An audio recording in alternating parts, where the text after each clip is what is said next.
Donc vidéo bien à propos puisqu'il s'agit de traiter d'une question qui découle de la contre-réforme de la SNCF que va nous imposer Macron et son gouvernement. Cette question, c'est pourquoi la privatisation de la SNCF est bien un projet du gouvernement. Parce qu'on en parle beaucoup, on nous dit non, la privatisation, ça n'arrivera pas, même pas en rêve, qu'on nous dit. Et pourtant, si, ça va arriver, si on ne fait rien, évidemment, si on laisse le cours des choses se faire, si on laisse les mains libres à notre gouvernement. Alors, il y a une chose qu'il faut bien avoir en tête, c'est ce qui va se passer dans 1, 2 ou 3 ans. C'est l'ouverture, ce qui va se passer, c'est l'ouverture à la concurrence du réseau ferré français.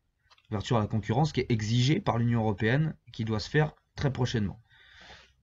Donc cette ouverture à la concurrence, elle va permettre à des entreprises françaises ou étrangères, privées ou partiellement publiques, d'exploiter le réseau du rail en France, dont la SNCF avait jusqu'ici le monopole. C'est-à-dire que la SNCF, elle va voir arriver tout un tas d'entreprises qui auront désormais le droit de venir exploiter le réseau ferré français.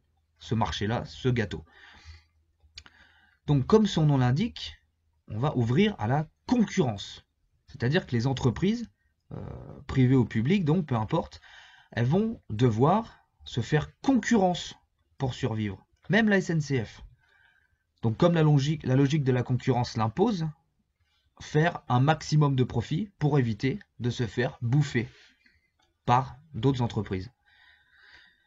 Donc la SNCF, qui va rester publique un certain temps encore, elle va donc très certainement se voir injecter en interne, petit à petit et de plus en plus, des méthodes de fonctionnement du privé.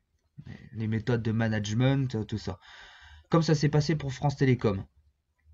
Je pense qu'on peut s'attendre, toujours si on ne fait rien, à voir la SNCF donc se faire injecter des méthodes de management du privé extrêmement violentes. C'est-à-dire des méthodes des méthodes qui ne viseront qu'à faire d'abord du profit. C'est-à-dire couper dans les effectifs, tailler dans le gras de tous les postes voilà, où qu'on pourra supprimer.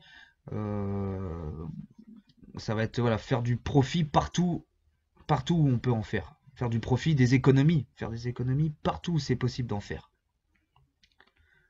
Pareil, ça va être peut-être se débarrasser de certaines gares, se débarrasser de certains services. Voilà. Et le côté de la médaille encore plus sombre, c'est le drame humain qui suit. Et c'est exactement pareil ce qui s'est passé à France Télécom.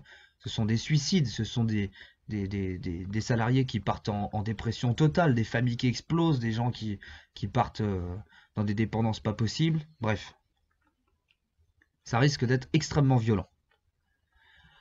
Donc pour en revenir un peu au sujet, au lieu d'un monopole public, donc financé par l'État, donc par nous tous, qui a pour but premier de rendre le meilleur service possible aux usagers, on va se retrouver dans cette logique, la logique capitaliste, qui est celle que les plus gros mangent les plus petits, imposant donc comme priorité première à toutes ces entreprises du rail de faire du profit avant de penser au confort des usagers, c'est-à-dire de nous, jusqu'à ce qu'il ne reste plus qu'une poignée d'énormes monopoles privés qui arrivent à se partager le gâteau.